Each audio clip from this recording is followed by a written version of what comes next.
Alrighty, welcome everyone. I'm Teeaboo, and I know a lot of people are excited for this, and so am I.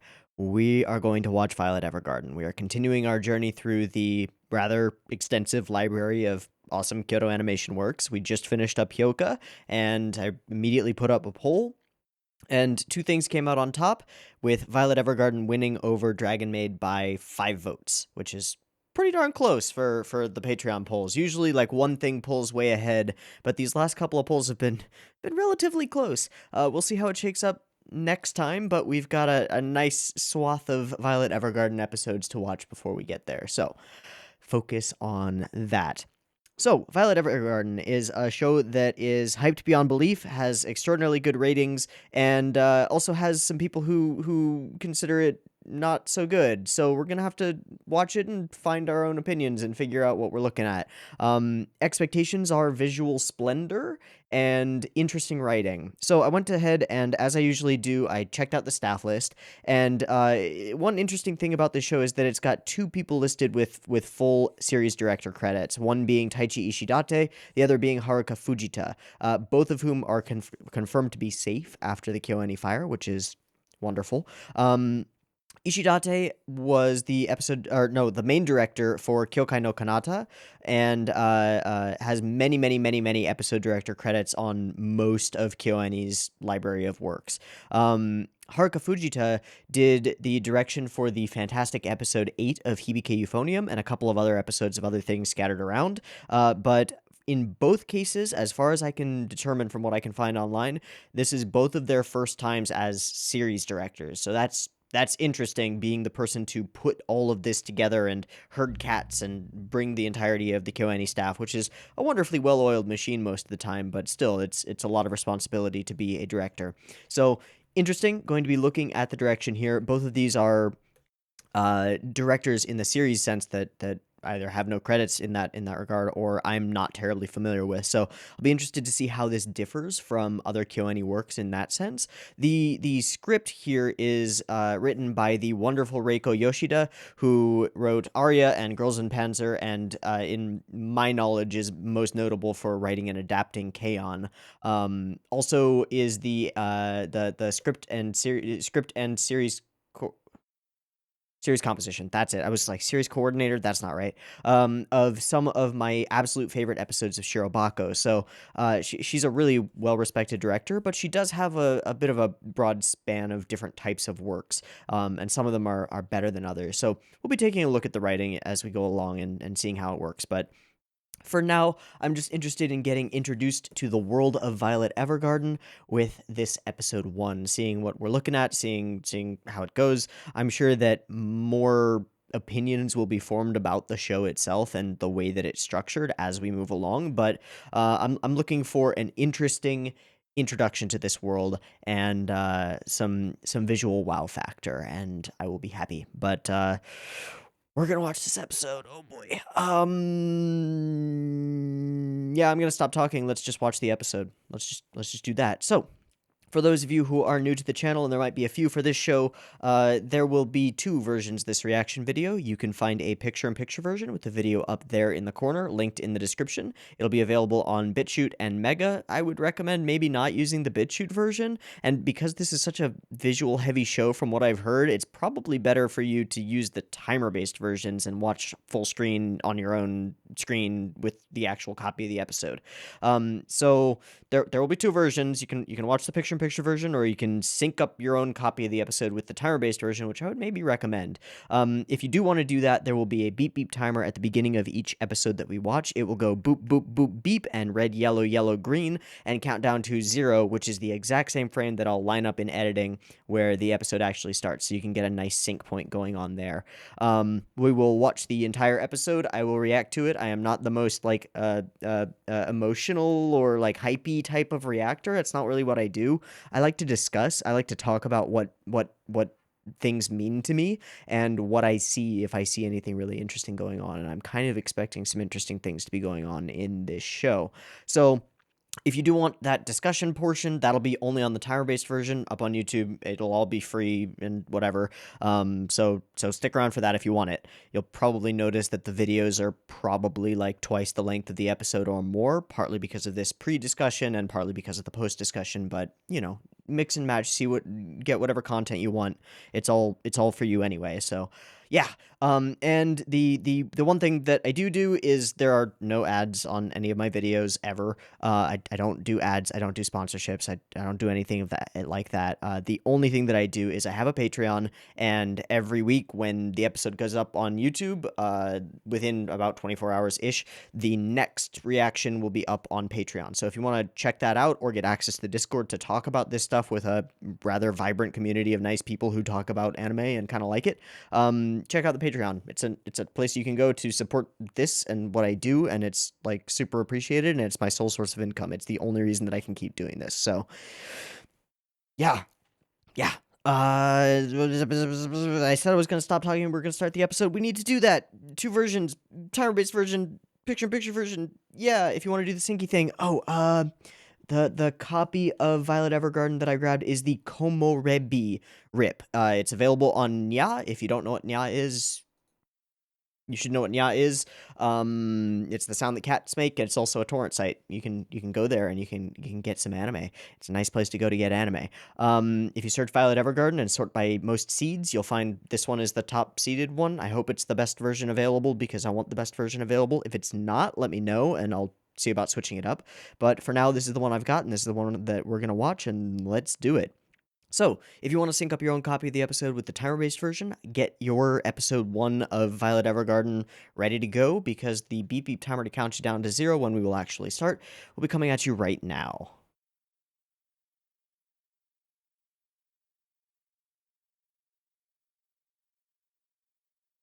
We're good? We're recording? We're recording? We're good? Okay, great.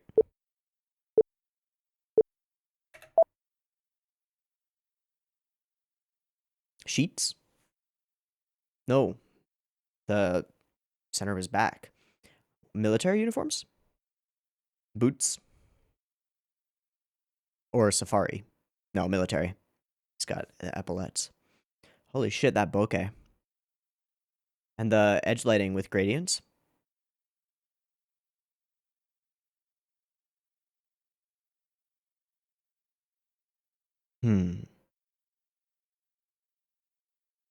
Innocence?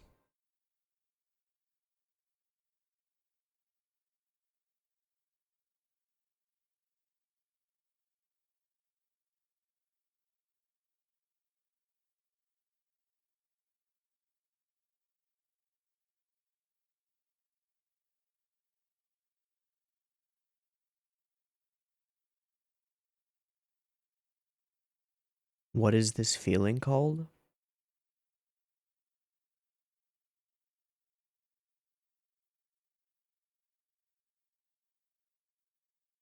Injury?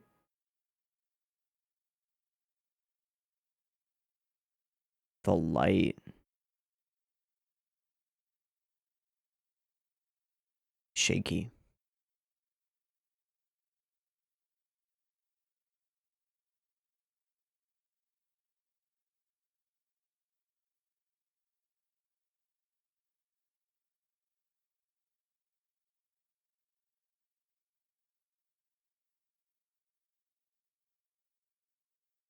Whoa.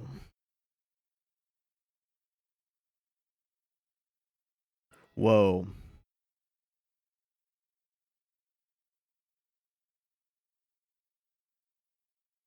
Whoa.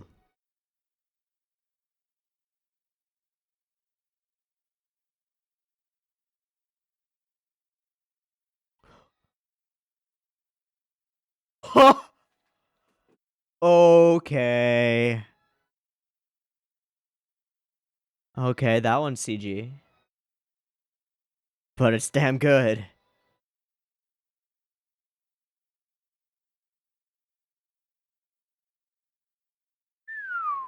Typewriter?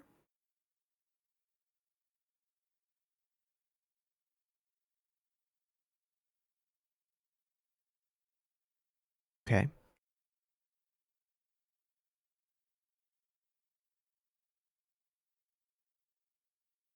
wannabe human? Is she's not a human? No mind. An order follower? Is she Diebuster? Is she a robot? An automaton? Oh jeez.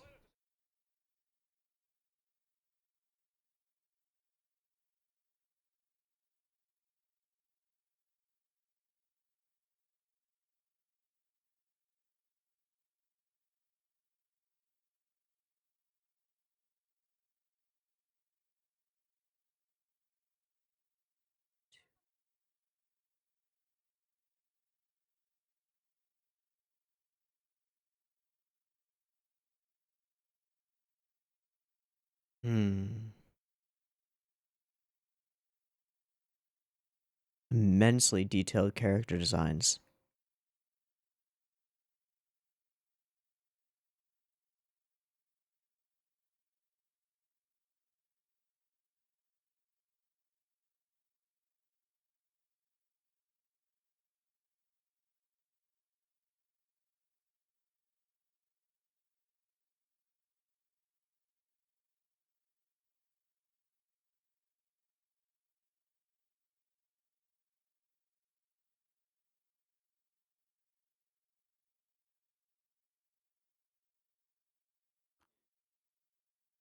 There's this amazing blend of realism and painterliness in the backgrounds. Pen to paper would help with recovery. So earnest and straightforward. You see that greenish glow on some of the edges? It's cool.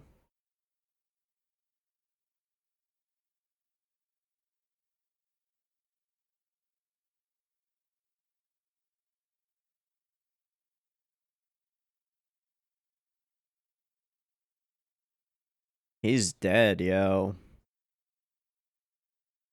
Yeah, we're avoiding that.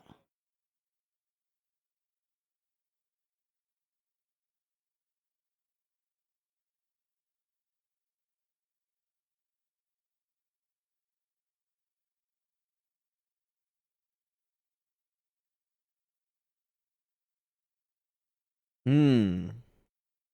The one that looked like his eyes.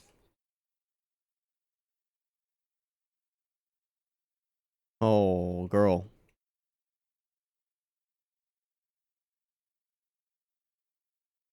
So she has emotion.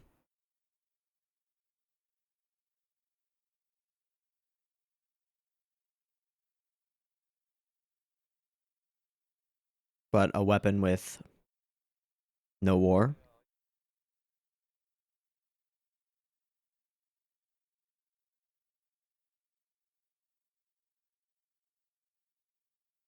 Wow, that's a cool effect on the windows.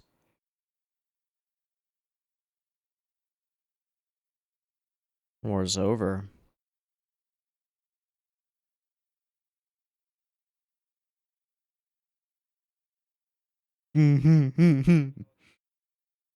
Aww.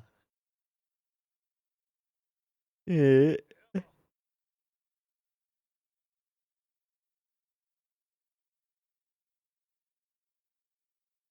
Poppy. Nice. What is the purpose of this machine?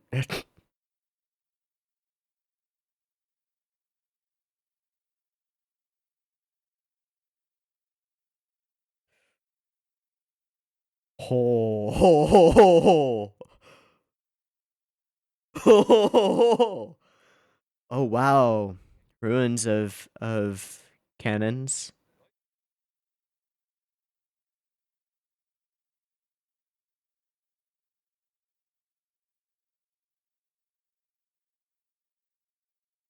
Woof woof.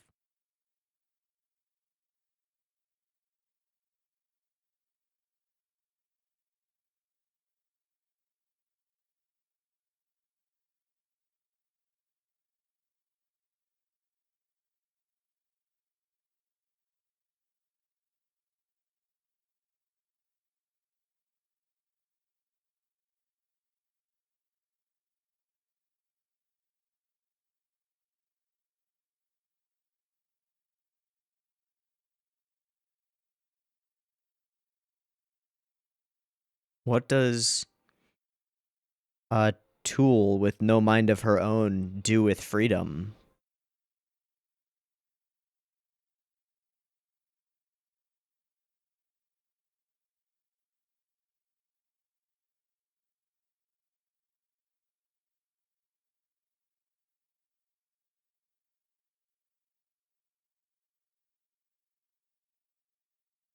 Post-war world.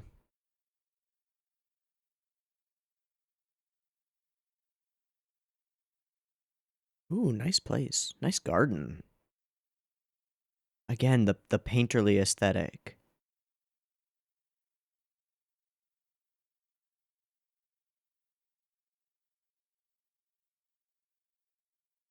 They all have unique colored shadow layers. Hers is reddish.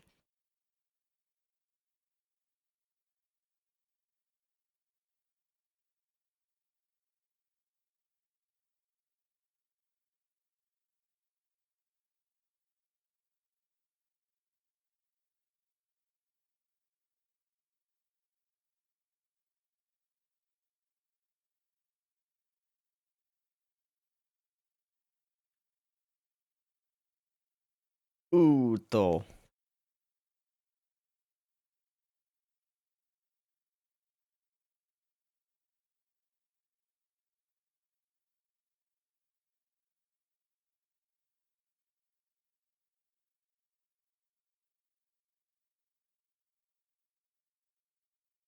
Whoa.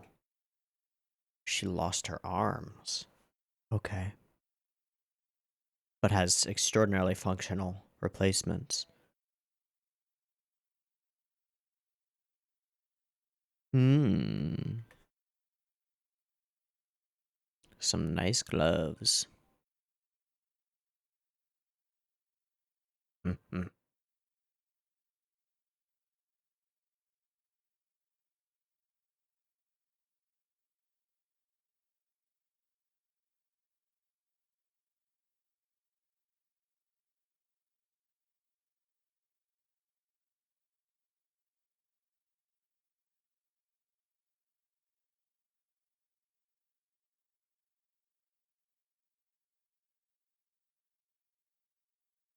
There we go.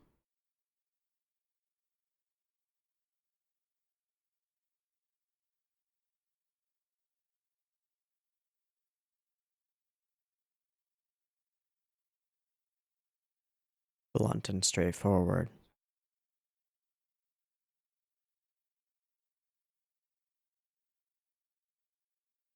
What is happiness?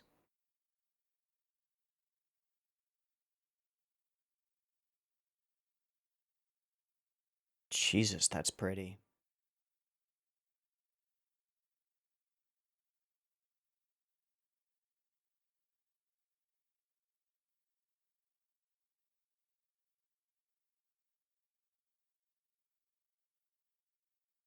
There's no value to being a weapon. Not without a war. Yeah.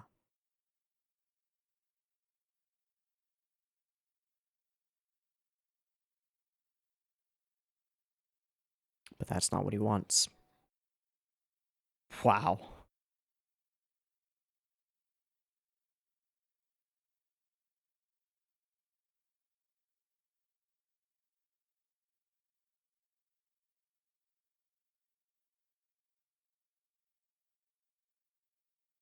What are the limits of her sentience? She's shown emotion and desire.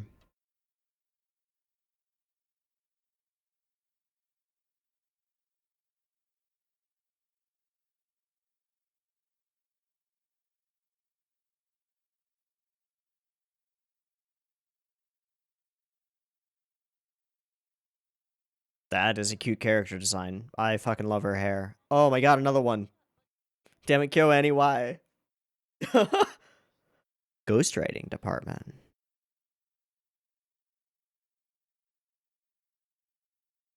Okay. So you've created a communications nexus as a business. Right. Scratchy. Oh. But she can learn.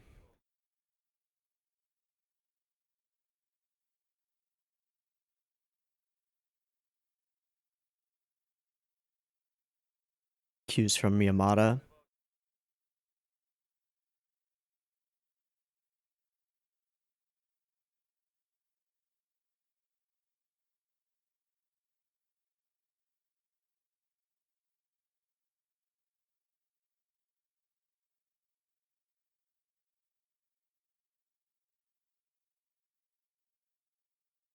Oh, hi. Gives me Taro vibes.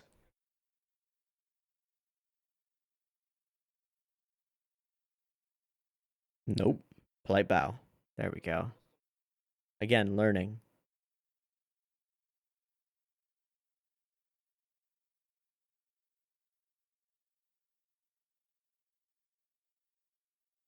Uh-oh.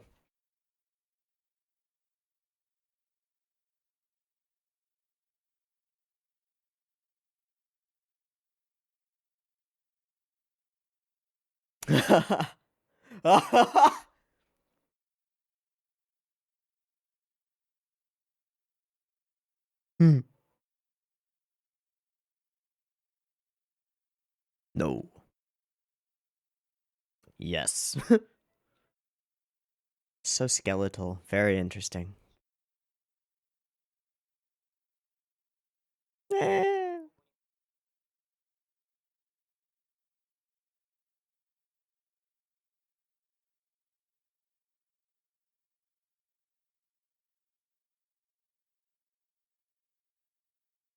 Hmm. Wow. That imitation of time-lapse. That's cool.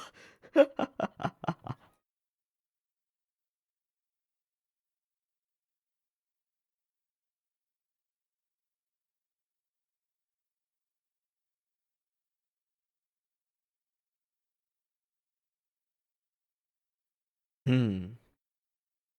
Hmm. Does she require sleep? Sure.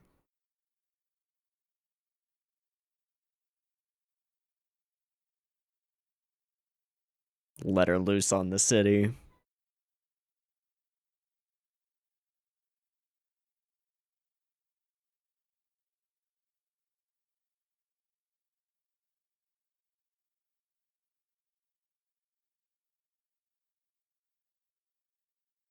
Hmm.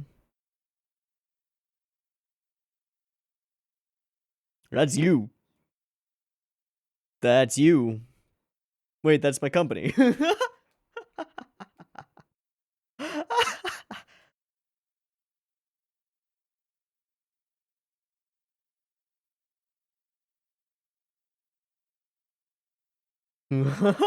You gotta be real specific.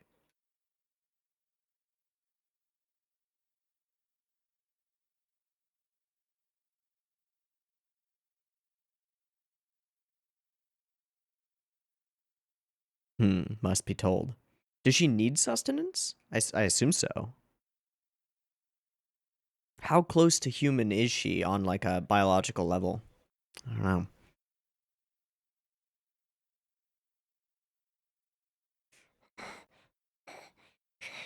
Sawing straight through the bones.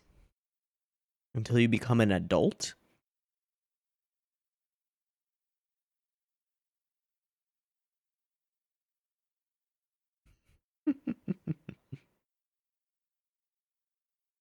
So where is she staying?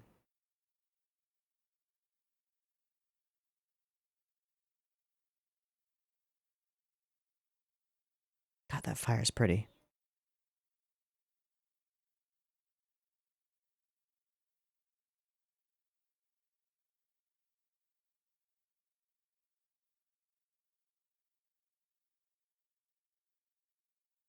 There's an inherent contradiction in taking an order to live freely.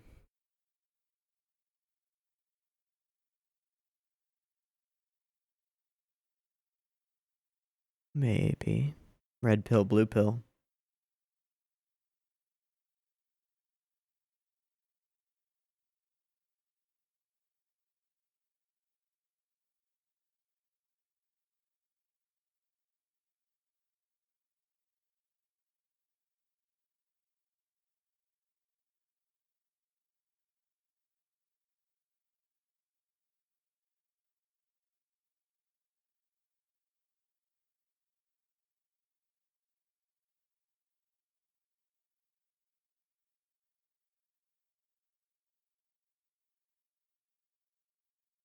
Hmm.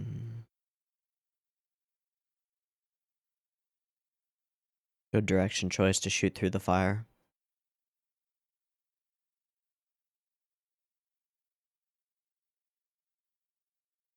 The detail in making that metallic is fantastic. Again with the time lapse.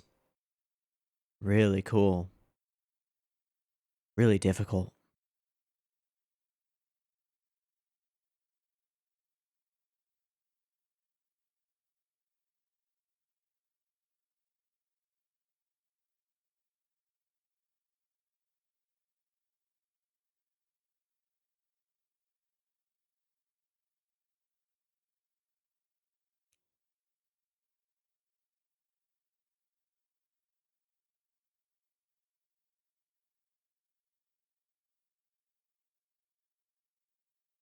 Does she have a perfect memory?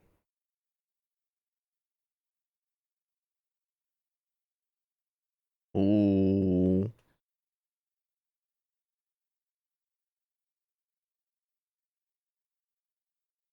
Clickety clackety clickety clack. Oh.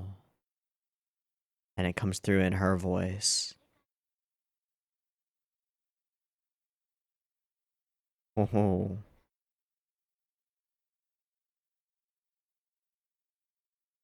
Trenches, bayonets, rifles. World War One. Wow. Wow.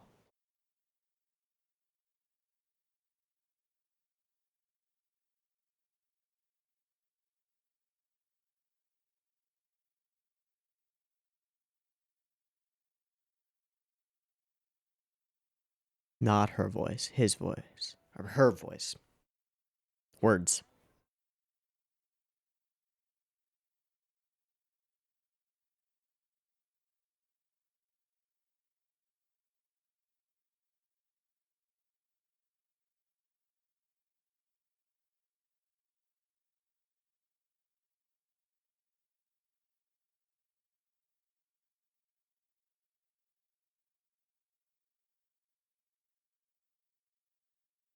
Hmm. Hmm.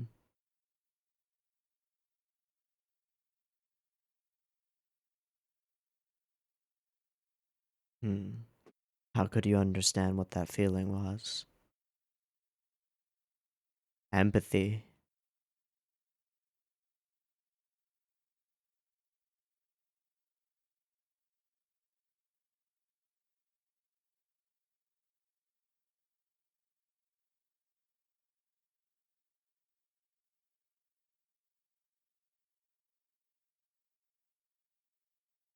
Gotcha.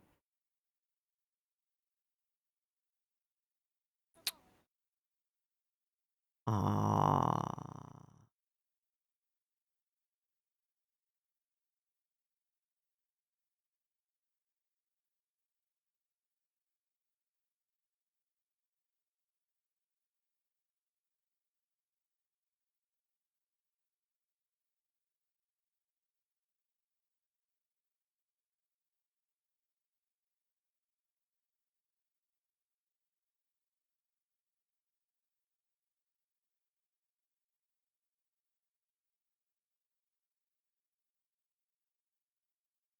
Hmm.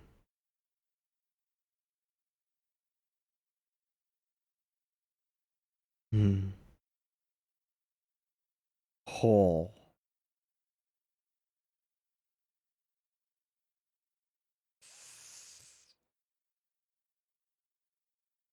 Damn.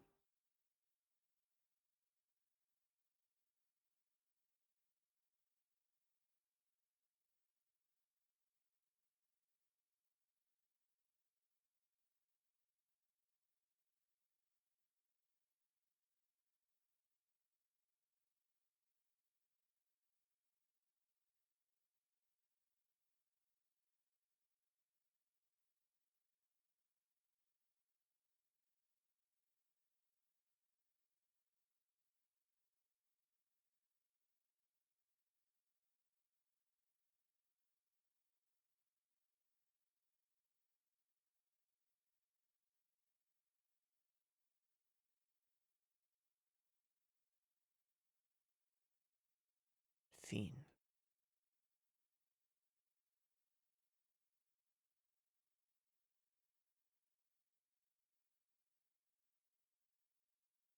Okay, I said at the beginning of this that I wanted an interesting introduction to a world, and I think that that has been passed with flying colors. But it's more of a character introduction than anything else.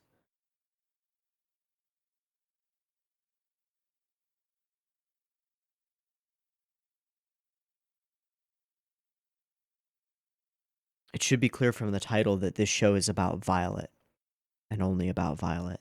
The world that she inhabits is one that's constructed to bring out the intrigue of the questions around her existence, the questions kind of inherent in her existence. She is a quote wannabe human, an automaton of some kind, said to have no mind of her own, a tool without a will, and only a tool, a weapon.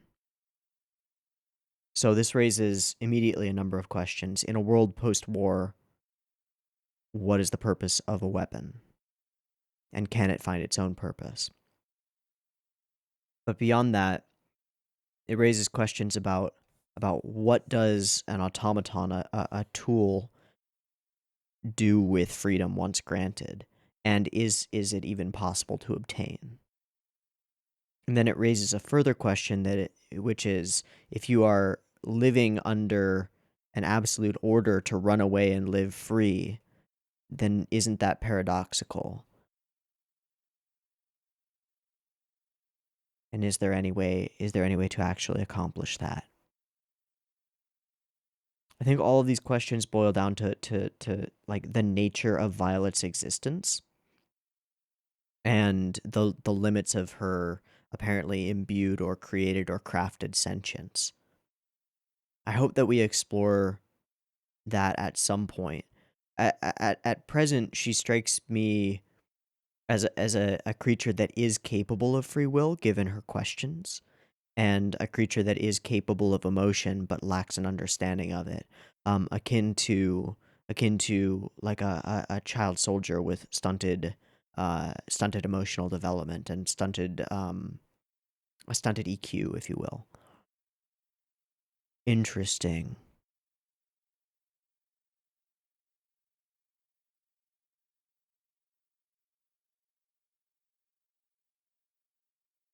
Hmm.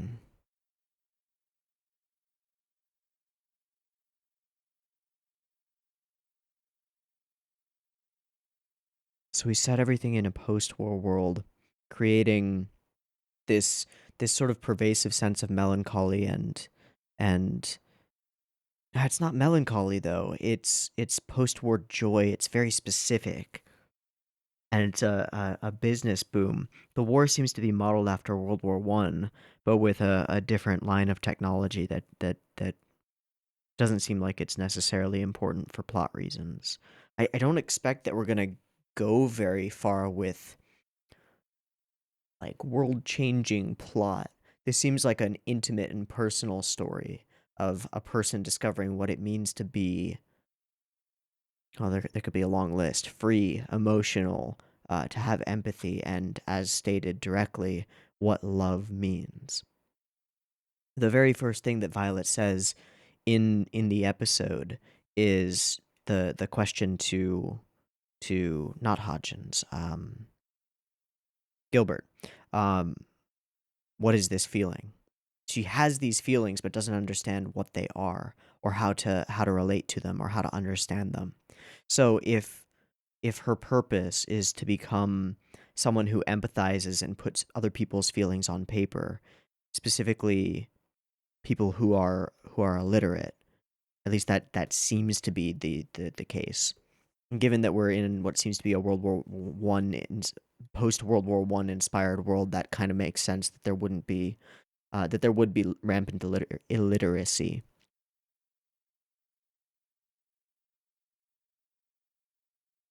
So through her work trying to understand the emotions of other people and try and transcribe them onto paper, she slowly discovers what those emotions mean and how they impact the people who feel them and the people around them. and through that potentially discovers a way of existence that fulfills her. It's an interesting setup. There are a lot of fascinating ideas at play. The idea of ghostwriting in itself, of taking down someone's ideas, and we see when the auto memoir doll that we do see taking down his letter, we see that she adds her own touches to it by understanding his feelings better than he does. He wasn't adding the I love you, she did. She understood what he wanted to say and what would make the best impact better than he did. So it's more than just being a dictation machine. It's ghostwriting. It's rearranging thoughts and ideas and beliefs in order to facilitate communication between individuals. That's super loaded with thematic potential. And it's also maybe the most difficult thing for someone without that innate sense of, but she has empathy. It's that she doesn't know how to define it. And so her goal is to discover the words and the thoughts, the ideas that define the feelings that she can feel and see in others. Because she can feel those thoughts herself, those ideas. She can feel those feels, let's go with that, herself. And she can recognize them in others. She just doesn't know how to interpret them. And yet she will be working as an interpreter. Interesting. We have a bit of a MacGuffin in the emerald brooch. We'll see if that ever appears again. I'm just gonna put a circle around it and see. There were some heartbreaking lines in this episode. I think the one that really got to me the most was, "Please cast me aside. I see myself as a tool with no value, a weapon without a war. Throw me away." And then the direct response to that, "You can still serve a purpose." Although they're disconnected by a little bit of time and space and the scene that they're in, they are direct responses to one another. How capable of learning is she? To what extent does she actually embody, like, exist as a sentient being with free will? And is she destined to fail at the thing that she perhaps wants most to understand? A fascinating set of questions and a fascinating intro to a story. Now let's talk about the wrapping paper, because it's some nice wrapping paper.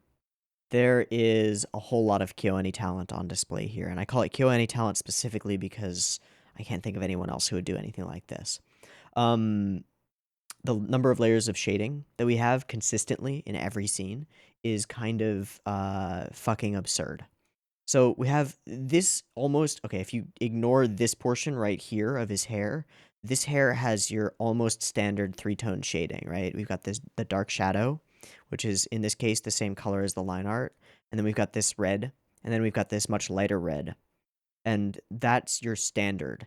Except that the way that it's detailed, and all of this would be detailed in the Genga, right? This would all be in the keyframes, which means an immense amount of extra work for keyframe animators when you add another layer to that.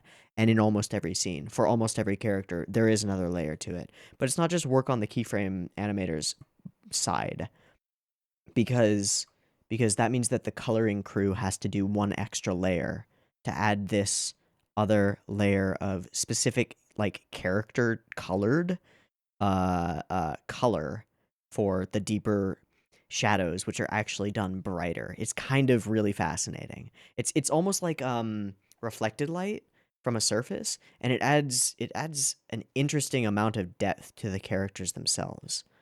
It's kind of fascinating, and it gets even more, like, there we go. That's a perfect scene for showing it. So usually in, like, standard three-tone shading, this would be the darker shading color under the neck and chin, and it's not. Violet gets this green, and then her clothing has this other set of colors to it. It's just amazing. It's really quite amazing. It's a lot of detail and a lot of work. And the effect it creates is without doing the same thing with the makeup animation, the effect that it creates is kind of reminiscent of Cabaneri, which had a specific crew that did halftone shading on specific cuts, and was kind of jarring because it would jump between that and its normal style. But here it's not only consistent, it's not as crazy with the gradients and stuff, so it's a little bit more manageable. All in all, this first episode is kind of a technical wonder. It's sort of awesome. Okay. Then then there are the time lapse sections, the gradient lighting off of these sources on him, the carefully done inconsistent gradient of yellows to oranges in this edge here. And then just the sheer detail of all of the keyframes and the clothing, the lines of the neck, the lines of the chin. It's really gorgeous. It's really pretty. And then this fantastic bokeh, the out of focus lights in the background, giving an almost like dreamlike aesthetic to this entire sequence. The way she's got this edge lighting on the back of her neck, and it becomes almost intolerably bright here along the back of her hair. Wonderful. It's really cool. I felt something. What does this feeling mean?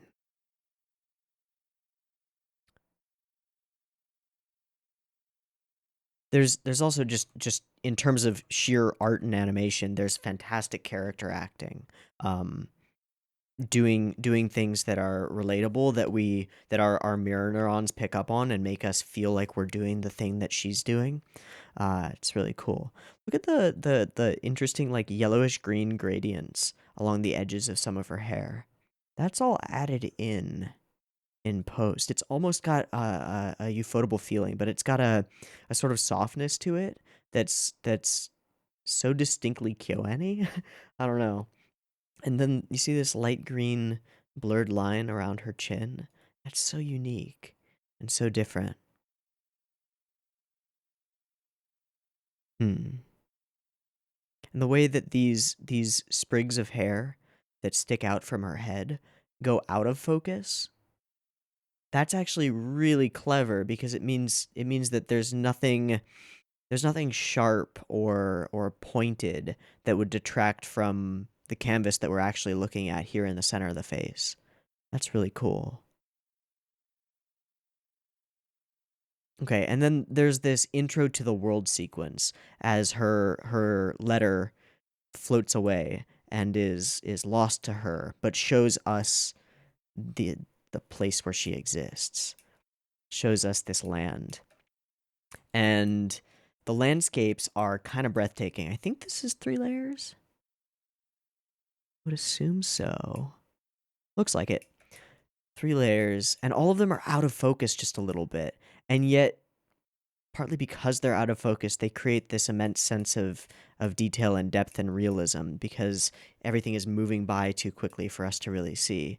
And even here in these first scenes with this railroad, there are pockmarks and craters where we could assume that a battle has occurred. Everything has character and thought. And then there's this sequence, and I don't know how they did it. And so it impresses me. I think that one of the most impressive things that you can see in an anime is something where you can't see the seams, and it becomes very difficult to like determine how it was done. Now, is this full CG with filters to mask it, to mask the hard edges and detail? I don't know. It looks like they're 2D sprites superimposed over a CG set of background space that's moving at 24 FPS while they move at 12. And then with lots of lens flare and bokeh and stuff to make them look interesting. Yeah, she looks fully 2D. It's just matched up extraordinarily well with the background to create a perfect sense of flow. Then this sequence, I think, given the similarity to certain other scenes in Hibike, I would assume that this is entirely CG.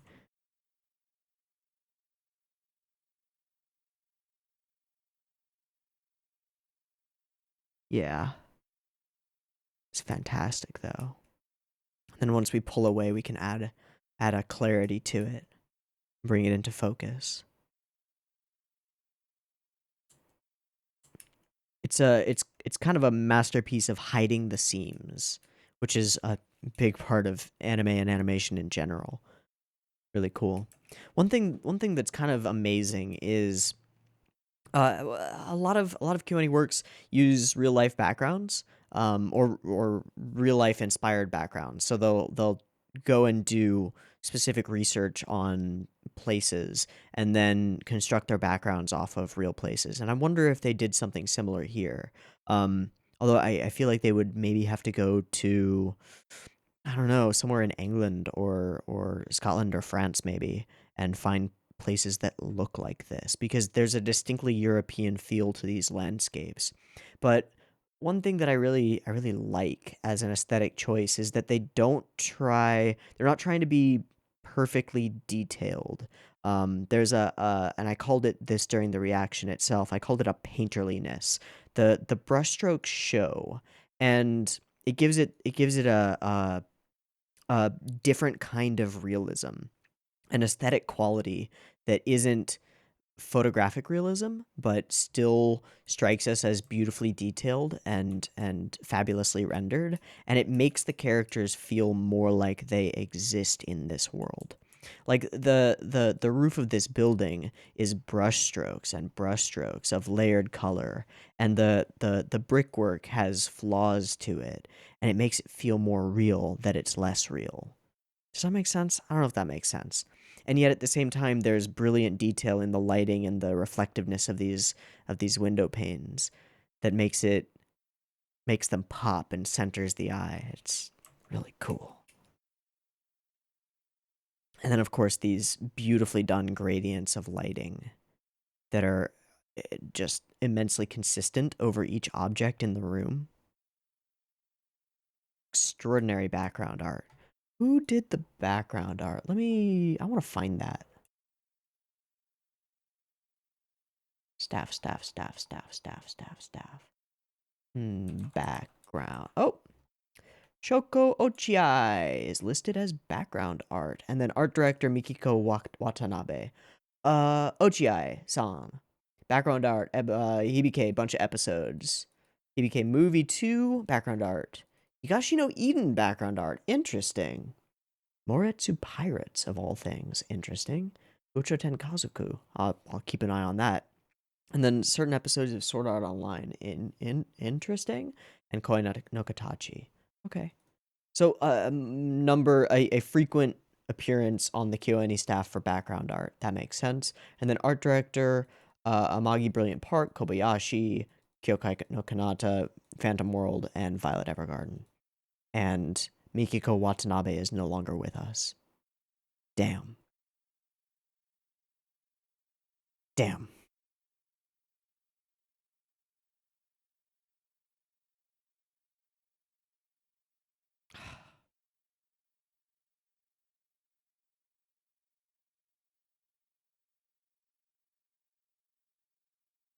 Rest in peace. Oh man, that just took the wind out of my sails. When you see something wonderful in a show and you go, "Wow, I want to go and see who did that," and maybe keep an eye on them in the future for their future works, and you find out they don't have a future. That's a knife to the gut. Sorry for sorry.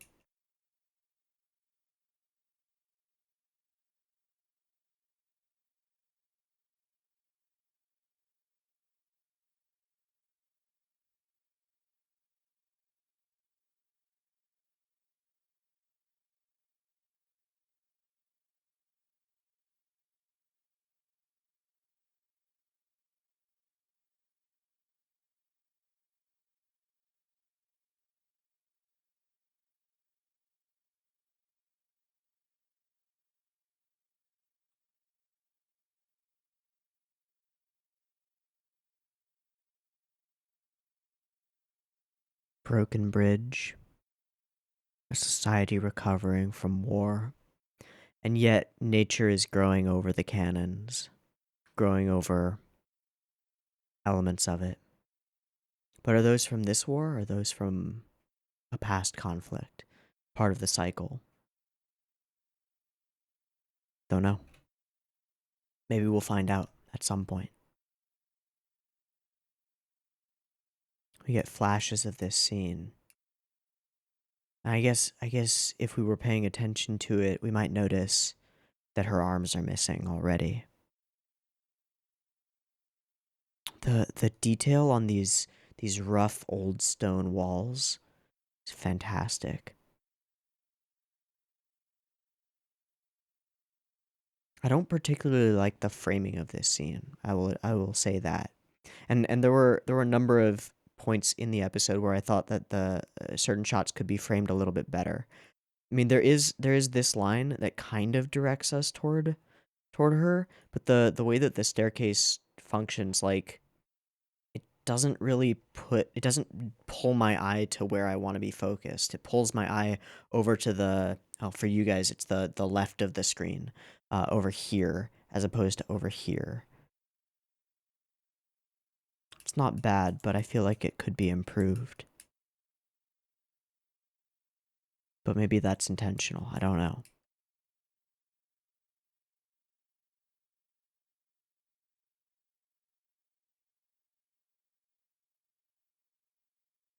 Again, these painterly digital brushstrokes all over. Really gorgeous. And bright and colorful. Color design? Yuka Yoneda. Violet Evergarden, Kobayashi, free. That's it. Okay. Nothing that I've seen before. Are you alive?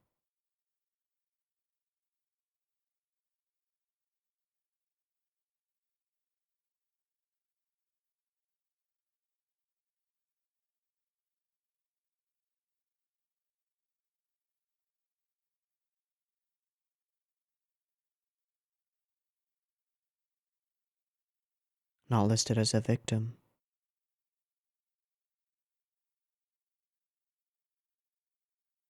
I hope she's okay. Again with the lighting here. It's beautiful. It's interesting.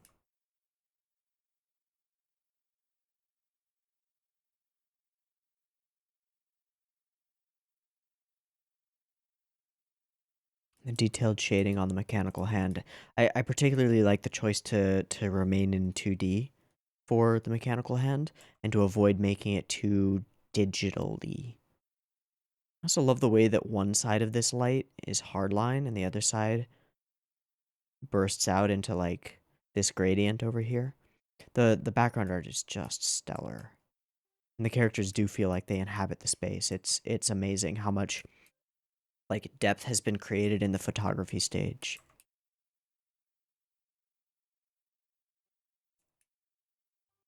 And then this garden where they have this conversation is just gorgeous. And there's the line that I was talking about. Please dispose of me. Dump me somewhere. The world feels lived in, but our gaze upon it feels focused at the moment, which is, I think, important. This place is very impressive. Got some cute characters. I hope we meet more of them.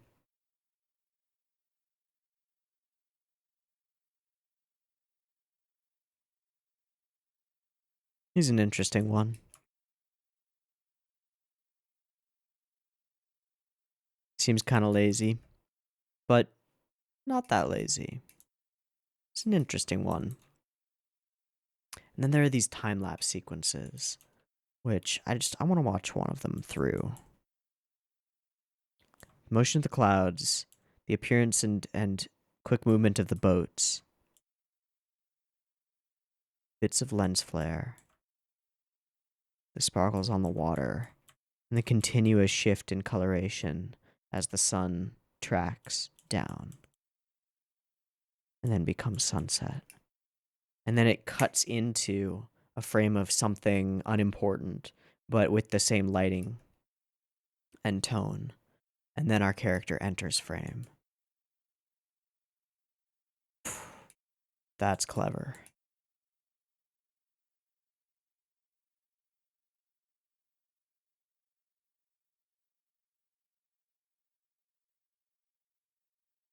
KyoAni is the best at anime food, and anime food is the best.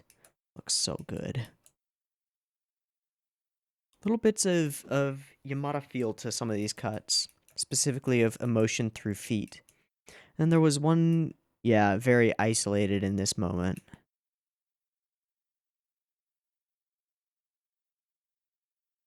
Almost as though she's going to disappear into the background here at the vanishing point. It's cool.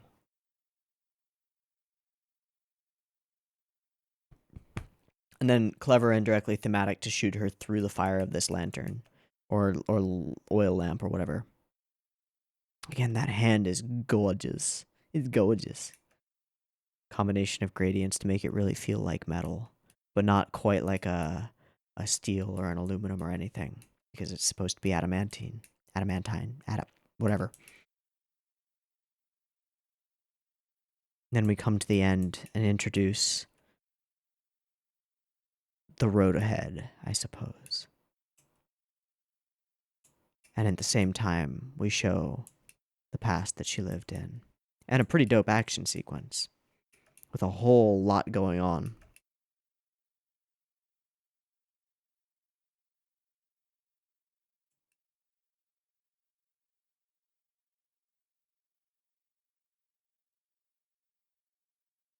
How could you understand it?